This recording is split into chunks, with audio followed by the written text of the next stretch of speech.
You know what time it is. It's arena time. Welcome back to the arena.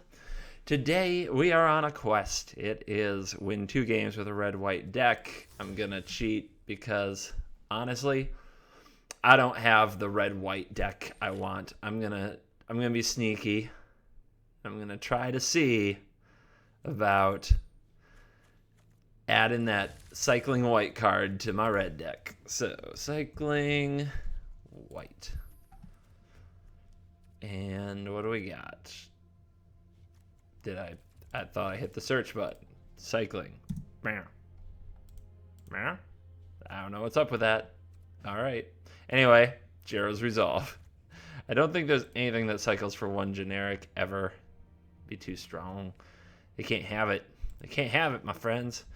So who gets the bench for a cycling card? Tempting to just cut a land.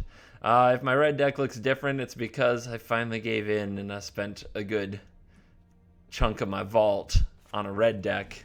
And now we have 4 Lightning Strikes and 4 Ahn-Crop Crashers and 2 Hazorets and a Glorybringer packed to the Ramunap Ruins. I didn't spend any uncommons on that, but it's the deck if I'm just trying to get my 30 wins and get some new cards, because the other decks don't win that much. Just the truth. There's about 5 decks I'd play. Maybe I'll do a video about the 5 decks I would play and what I would add to them. Ooh, excuse me. In the near future. We don't have a pirate. But if we draw one in the first 2 turns, we have Cartouche into Buck.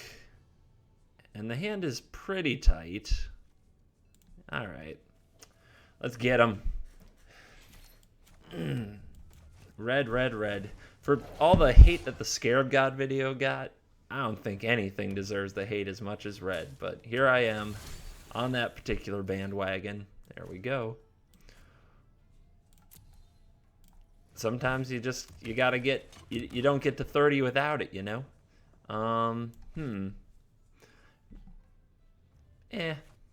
Like, making it unable to block isn't that appealing, but I guess just getting in there for 3, a 3 is pretty good.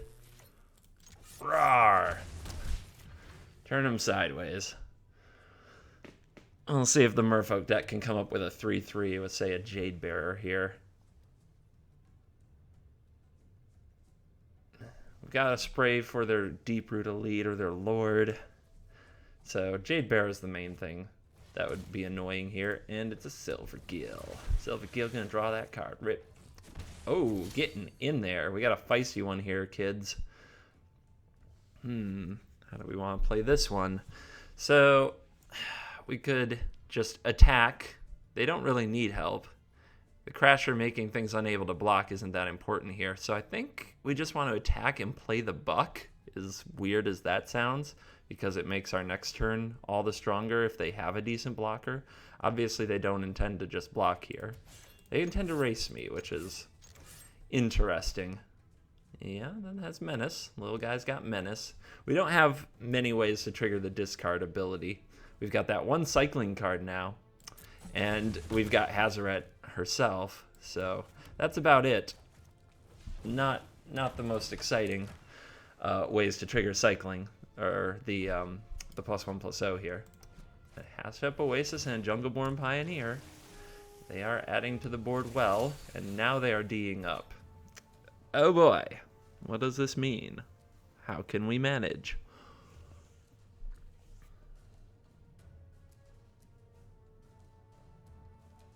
I think we just turn them sideways and see if our opponent...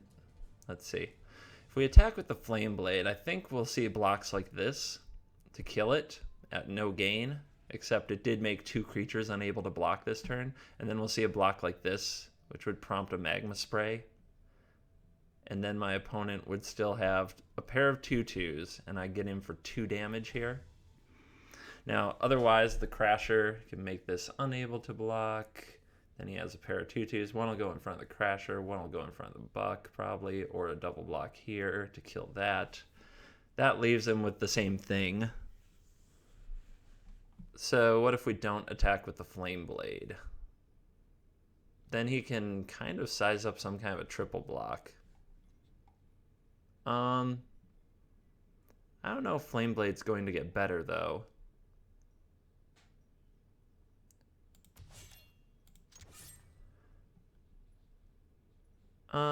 But it could with the Crasher in the future. So we're going to go like this. What you got?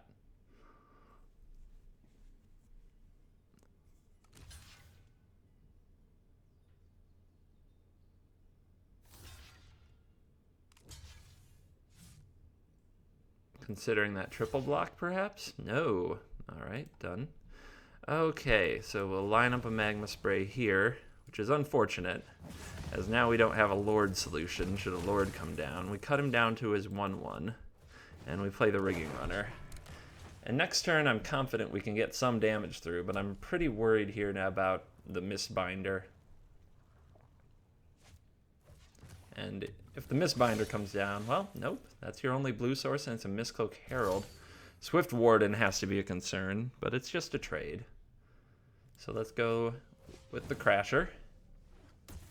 Let's go to combat. And I will exert to take away any good blocks here. But a Swift Warden here would be annoying, but I don't think we can play around it. And there it is. It's still just one trade, I believe. And then, okay. So he's going to block like that. Wants to take down the Rigging Runner. Is he willing to trade his other two Merfolk? No. It's preventing damage. I'd really want to block that Crasher. All right. Not going to hold the land. Just going to try to... It would end up getting played almost certainly with most things that we draw.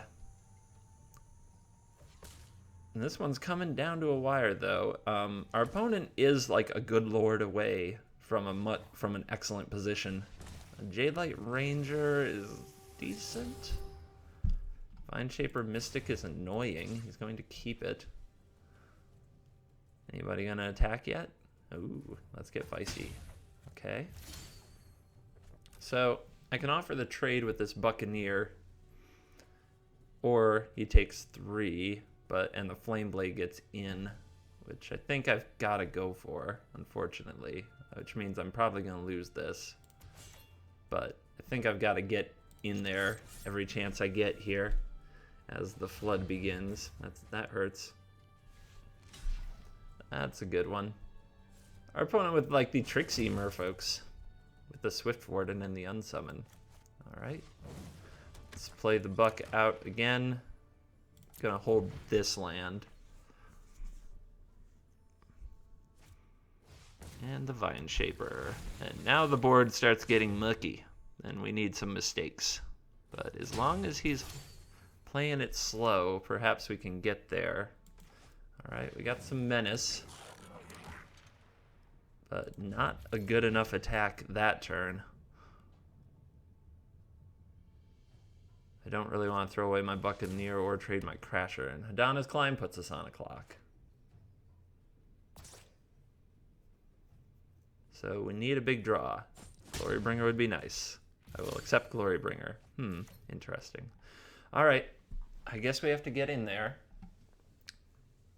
So if I make you unable to block, this goes here, this goes here.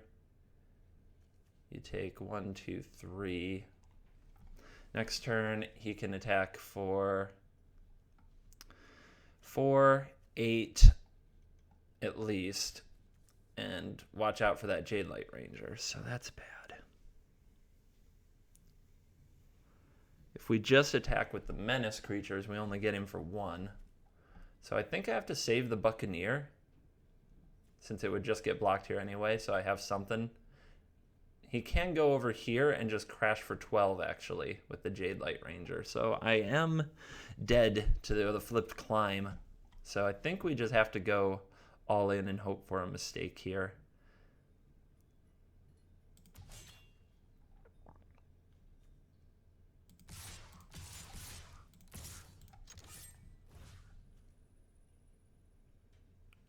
And I'm actually going to target the Warden to try to make him scared to lose the Jade Light Ranger, because then he might be afraid to block with it, thinking I have a Magma Spray. And if he's scared to block with it because he knows it could win the game, then perhaps he won't. I know it's a long shot, but sometimes you gotta throw a Hail Mary. Yep, he's gonna block anyway. Smart critter. Alright, so now I think we just have to posture as though we are stronger than we are.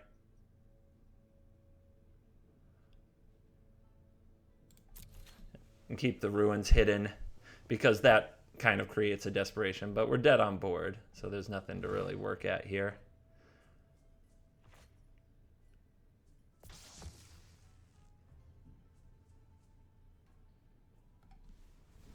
And just for our opponent to attack, they will. The Winged Temple for the funsies? They shouldn't. I could respond to its activation. But they will. They will. They can't help themselves.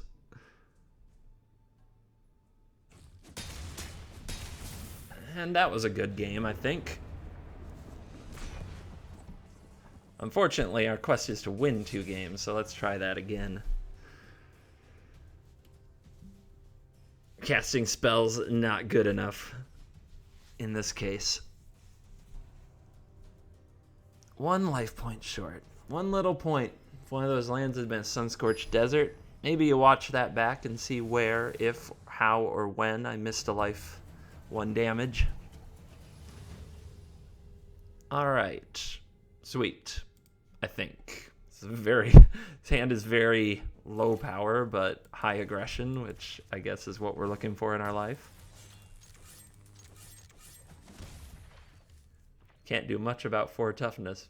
Well, I guess it can. Those firebrands, they do scale up. Ooh, is it vampires? A 3rd lightning strike. My god.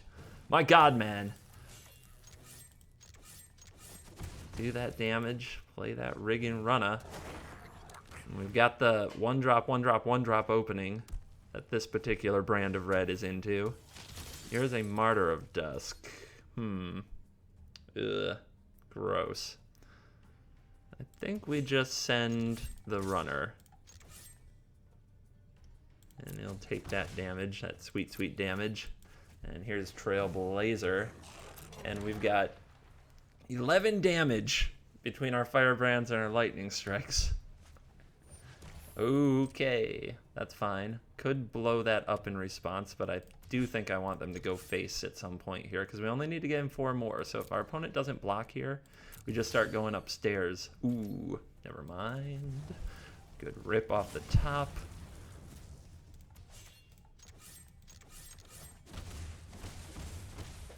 All right.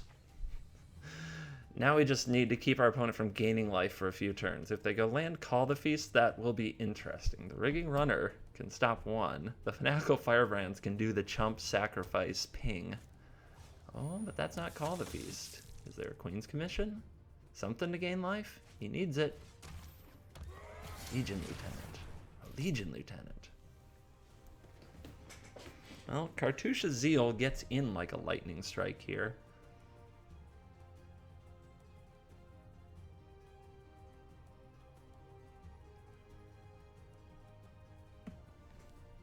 Or I could just strike this,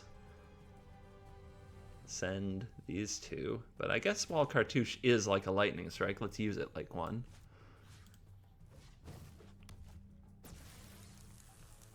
You can't block. Combat attacks with you and you. And if they block here, the Fanatical Firebrand can do the damage before any kind of a trade occurs. Possible that I should have waited until this damage from Rigging Runner was done, but if our opponent had like a Vampiric Zeal, they could have responded anyway. So I don't think it makes a lot of sense to wait, but maybe there's something else in the timing I'm missing. Playing stuff at the right time is something to strive for. All right, vampires, what have you got? That's another Radiant Destiny. That's much better when they have a horde, but the vampires are without their horde right now. Another Legion Lieutenant. You have some very large Vampy Vamps. But no City's Blessing yet, so no Vigilance from the Radiant Destiny. And here we go again. Well, they can double block here, so this one's over. So we can attack with everybody. He can either double block the Trailblazer or double block or block the other creatures. But either way, he's going to take 3, and 1 Lightning Strike will finish the job.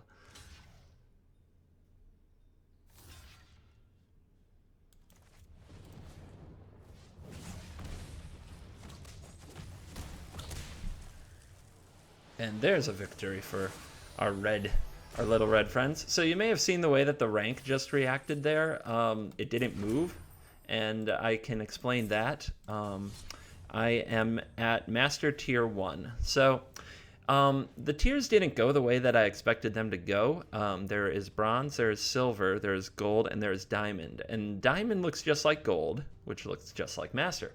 But the interesting thing was that in the previous 4 tiers, Bronze, Silver, Gold, and Diamond, you had to go through 4 stages where your star looked different the whole time, and you could move up or move down depending how many wins you had. I thought that Master tier would be the same way, so I played my way through Diamond, and right at the end of Diamond, when I was at this Diamond rank that looked just like this with the full decked out badge, I thought that I would go back to a very humble Master Tier 4 badge and then have to work my way up to Master Tier 1. But as soon as I completed Diamond Tier 1, I was taken to Master Tier 1. And once you get to Master Tier 1, you no longer change rank, whether you win or lose. So once you're there, you are there. And we got there. I thought it would be a longer process, so I thought I'd get to make some videos of chasing the Master Tier 1 and make it spiky and exciting. But instead, the moment I graduated Diamond, I became Master Tier 1, and now the rank no longer changes.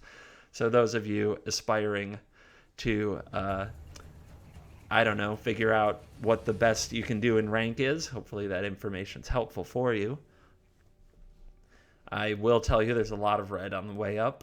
I thought that once I got to Master Tier 1, my opponents would stop playing red decks consistently because their rank didn't change. But since the wins are still based and the new cards you only get based on winning, it seems like everybody sticks to red once they get up here as well. Though we just did play against vampires and before that merfolk, so maybe things are changing. Maybe this weekend was a tipping point and everybody's tired of these red decks.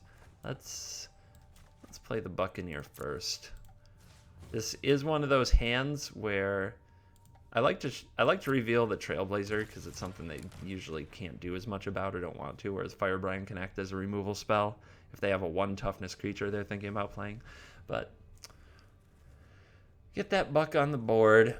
We're on the draw. We're against white. The Sunscorched Desert might hurt us this time, and there is a Pouncer. So that is something we can spray and then get in with Firebrand. We have a Fathom Fleet Firebrand too, by the way. So we could just Fanatical, take this out, save the Magma Spray, but since it comes back later, it seems like a fine spray target, and this can get in for an extra damage. Could also just attack with this and play the Trailblazer, and our opponent will probably trade. I just don't want to take any risk with the big old double-striked, possibly Squire's Devotion life-linking Pouncer. So let's send them. Cut down that life. And next turn, Ahn-Crop Crasher is usually very good against green and white decks because their removal is typically either sorcery speed like Baffling End or expensive like Cast Out. All right. Our opponent does have... That's not a good board to crash on, because this 1/1 can still block, but I don't think it will get better. The other thing is to deploy the Menace creature, the Rigging Runner. That does get us more out of our Firebrand, and just offer a trade with the Buccaneer, which I think we'll go for, because we just kind of replace it with the Trailblazer and the Rigging Runner, which are harder to block. And there's a trade. Tradesies. I tried really hard to make a green-white deck that would stand up to red because those colors are traditionally anti-red, especially a go-wide approach like tokens. Just never really got it, though. Kind of curious to see what our opponent came up with here. As so far we've seen the Pouncer, the Pioneer. What is their 4-drop? Not a 4-drop at all, but a Jade Light Ranger. However, with the ability on the stack, we can punish the Jade Light for being a lowly 2/1 body and shoot it with the Firebrand, which is probably a good idea since it could become a 4/3. A Baffling End on top. That is likely to get kept, but let's see. Maybe they're looking at a hand with Cast Out, Ixalan's Binding, and don't think they need the Baffling End, but they'll keep it. Tap land. We have to be ready for Regal Caracal or something of that nature. Hazoret. So this is interesting because I can play the Crasher, but it will probably eat the Baffling End. So I think the Firebrand is better here, especially since there's nothing to really target here. So let's get him. Damage in. And the Firebrand can report to duty. And now we'll see what kind of a big turn 5 our opponent can have if it involves a Regal Caracal. Good. Just gonna play that Baffling End, probably take out Rigging Runner. Oh, takes out the Fathom Fleet. Interesting. Respect for the Fathom Fleet, even though I'm on 3 lands. Second Baffling End, I see. Now the Runner or the Trailblazer. They each have their own kind of nice abilities, but all right, attacks because it can't block. Ooh, you shall regret this move. In comes the Hazoret. Oh, Hazoret, you mythic monster, you absolute beating you. Let's see if our opponent has the Cast Out. A Pride Sovereign is the play. An Oasis. And a pass. Okay. Crasher. This can be lethal if they don't have an effect, and they will scoop it up. So there are 2 games won with the deck. Trial of Strength. Don't know if or when I'll get that one used. And did we get our 300 gold? Win 2 games with a red-white deck. It's not counting it? Oh, wait. I'm a very silly person. I didn't pick this deck. I've been playing the mono red deck without the cycler in it. Oh no. Oh no. Don't make my mistakes. Don't make my mistakes out there, viewers. I make these mistakes so you don't have to.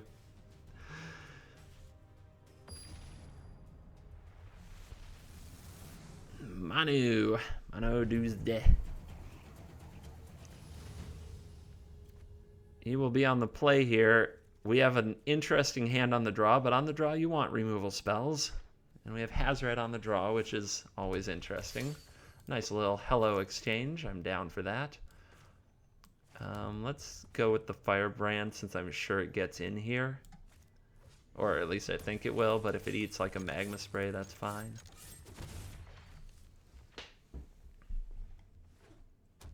And Earthshaker Khenra, perhaps? I'm thinking about whether or not he wants to play that with a Firebrand on the table. No, nothing. I see. He's expecting Earthshaker Khenra himself.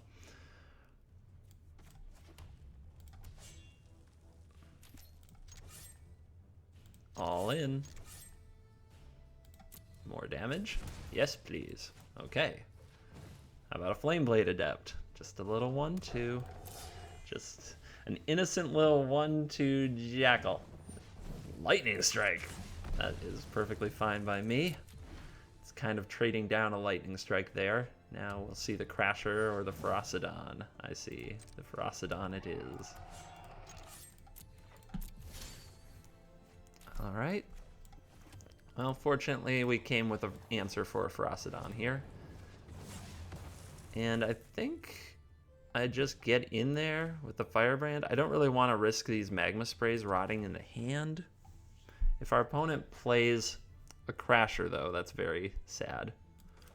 Oh well. I think we'll take a chance it may just as well be another Ferocidon in the hand that we need to get around. It is a Crasher. Alright. And a Firebrand of his own. Probably taking out one of these. No? Interesting. Well, let's offer that trade anyway.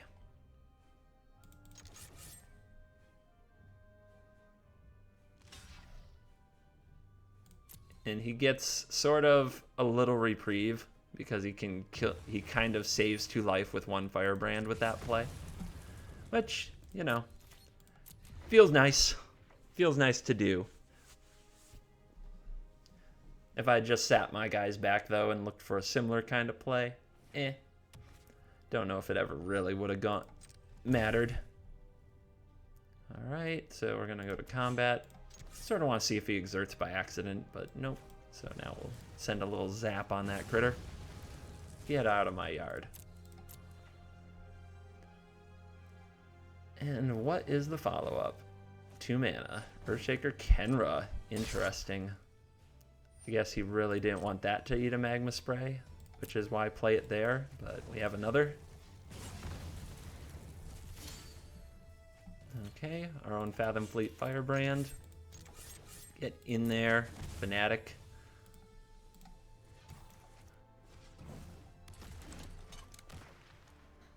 And we'll see what's left over. It can't be too many cards.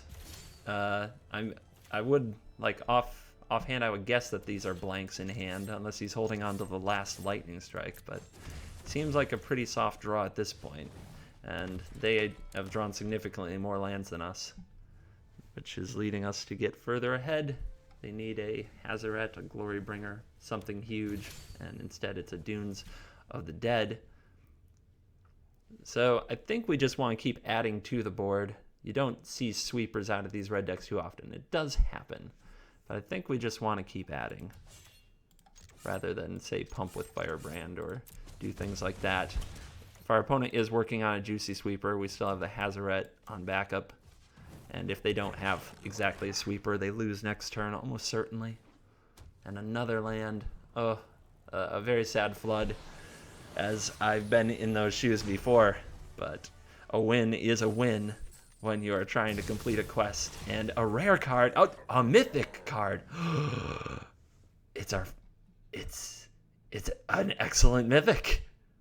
What is this? What a beautiful day we're having. Oh my goodness. Our 33rd win of the week gives us Nicol Bolas, the God Pharaoh. Yes. We're totally going to have to make a Bolas deck now. But not right now. You'll have to tune in another day. Oh, goody. I have not Nicol Bolas'd anyone or played those sweet Bolas sound effects. I've only seen them in the clutches of others.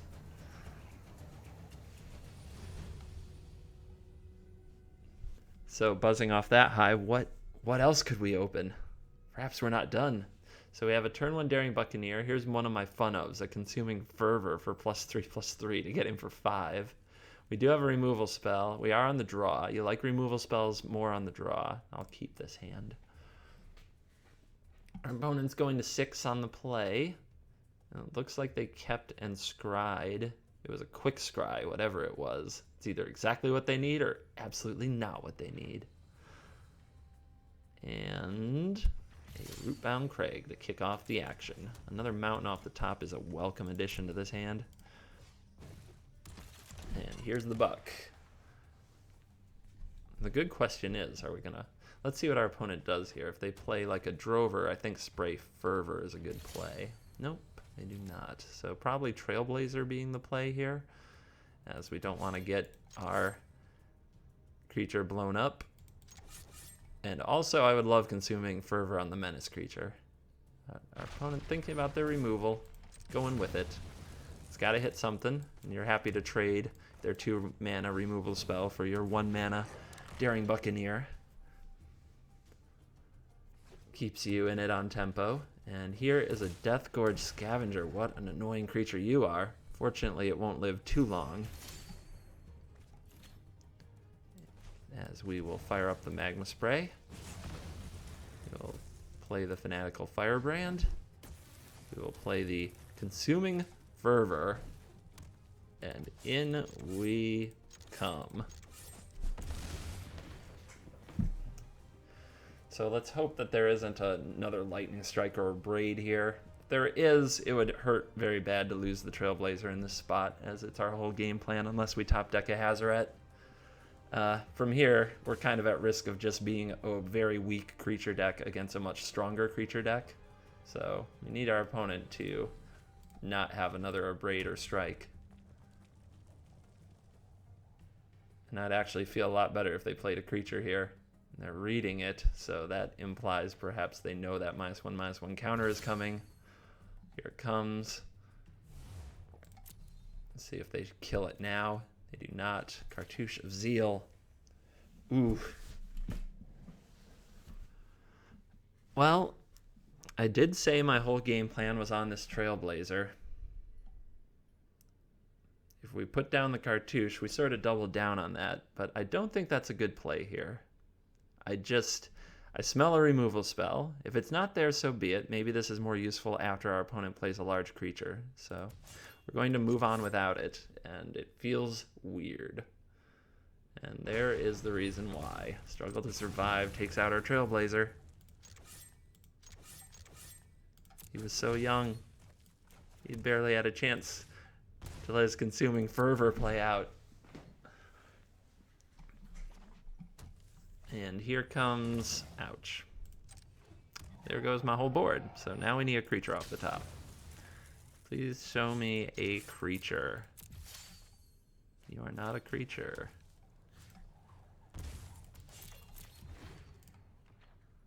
Only 2 so far. Ouch. Specifically a Hazoret would be nice. I would take a Hazoret here. And does our opponent have another monster to play? There's definitely no reason to survive. Okay. Drover. Let's see what we draw before we strike that Drover. A Rigging Runner. Awkward. But you take what you can get.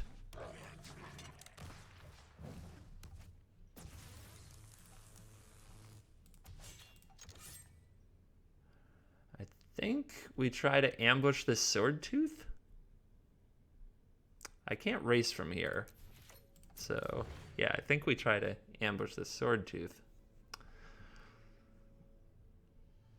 It doesn't work with the Oasis, but I don't know that he just wants to sacrifice that Oasis here.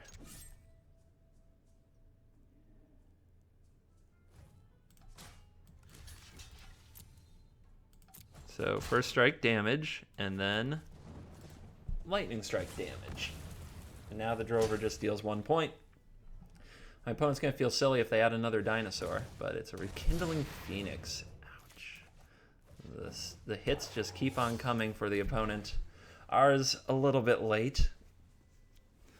Still hoping that a Hazoret or my one Glorybringer could pop in to save the day.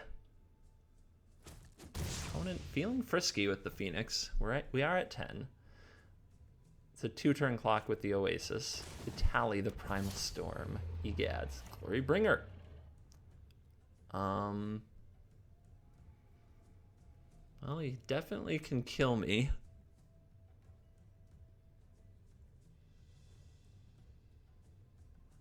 What's the play? I guess I have to chump a tally, hope he whiffs. So I get him for 4. That's the play. Not a very great play. I guess I get him for 5 with the Adept. Let's think about the difference between 4 and 5. Well, if he's at 8, I just need to find another 4 damage to win. It's very unlikely. But, yeah, okay.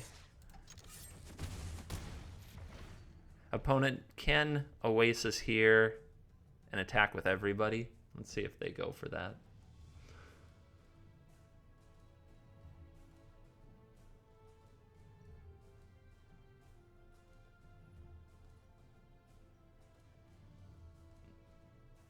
Oh, Glorybringer. A little too late, my friend. It's my chronically late dragon friend, but at least you got some sweet animation. Okay, there we go. Oasis in, and everybody into the pool. Let's see what our opponent hits off a tally for the fun. Another scavenger. Nice. And over here, a mountain. So, down with the red. A good dino deck is a good counter to a red deck if you're looking for one.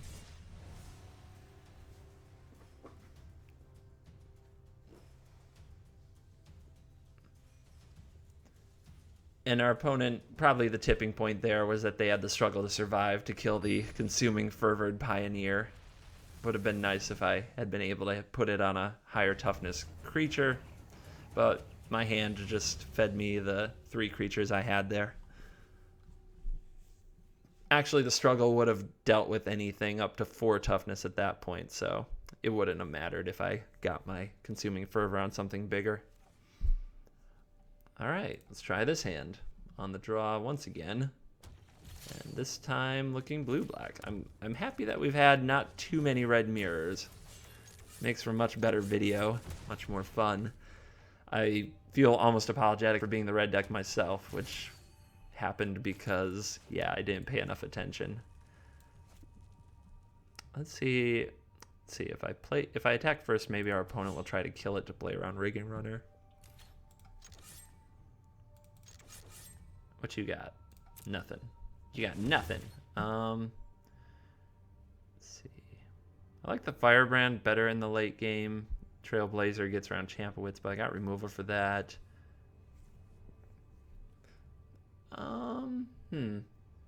But the Firebrand, well, it has some charm of its own. Mainly that I can play it, and if my opponent doesn't have removal but has counterspells instead, you can pump it. But I'm sure our opponent has a counterspell or a removal here. So I'll feed it a Trailblazer. Could have also just said go, but I don't think we're making enough progress on the board that way. And the play is Gate to the Afterlife. Godpharaoh's Gift, but they haven't played a creature yet. So Gate to the Afterlife. Non-token creature dies. You gain 1. So we want to avoid having things die, although a Magma Spray is good. So we don't want to give up too many blocks. You may draw a card. If you do, discard a card. Sacrifice it to search for Godpharaoh's Gift. Yeah, need 6 creatures to do that. Oh boy, we're going to have a show. Let's get the Firebrand out. And we have to try to get to our opponent without killing their creatures. Freebooter. Okay. Freebooter is going to try to get into that hand, but we're going to spray it in response, which doesn't trigger the gate.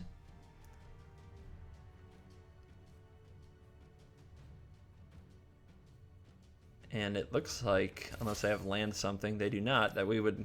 Oh, I was going to say we can get some bonus damage from this captain, or we could get some crop crashing. I actually think I want to go the more mana-efficient road, because this Crasher can still surprise our opponent when they play a Chupacabra. And it's another way to deal with their creatures without killing them, which helps against the gate to the Afterlife. And here's strategic planning. Not a Chupacabra. How glorious. They look at their top 3, 1 into hand, rest into graveyard. Ideally, probably throwing some creatures in there, but it looks like a land and a Godpharaoh's Gift. So maybe this deck doesn't have enough creatures. That's just the impression I'm getting from playing against it here for a moment. And passing the turn. Ooh, do I save this Crasher? Let's see. If we get in this turn, we get in for 1, 2, 3, 4, 5, 6, 7, 8. Or we can get in for 7 and just keep everything in our hand. And then when our opponent's at 8, if they play a creature and they expect to block with it to win the game, we can crash. Say it's not Chupacabra. We get in for 6 if it is Chupacabra, but we're lethal with a land off the top. And if it's not Chupacabra, if it doesn't kill anything we have, Crasher just wins. So I think we want to do it like this.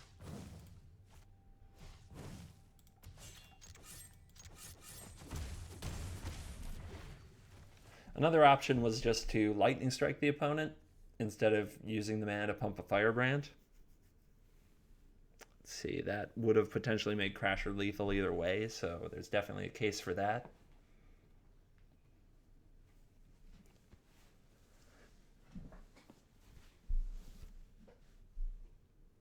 I feel comfy with the way things are at the moment. And there is Chupa Chups taking out that creature. Okay. Well, we didn't draw the land. So perhaps the line with Lightning Striking last turn was the right one. Not perhaps, it definitely was. But good to learn.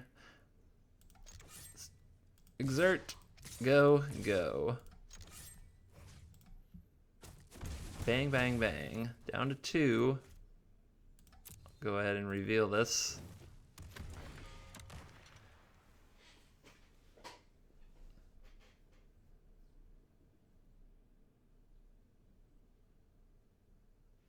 And the opponent is likely getting towards scoop territory. Without a golden demise, it's hard to see a lot of hope. And it's going to be a Vizier. Probably hit the Trailblazer. Oh, interesting. When I say hit the Trailblazer, I meant copy a Chupacabra to kill the Trailblazer. But our opponent just made a Trailblazer. And that will be the shame scoop. And there you go. Gold in. Ooh, something's glowing. What will it be? We already got Bolus. Another treasure map is fine. Not a lot of decks that run a ton of treasure maps. But it could have been a lot worse. Shall we open a pack on our way out the door?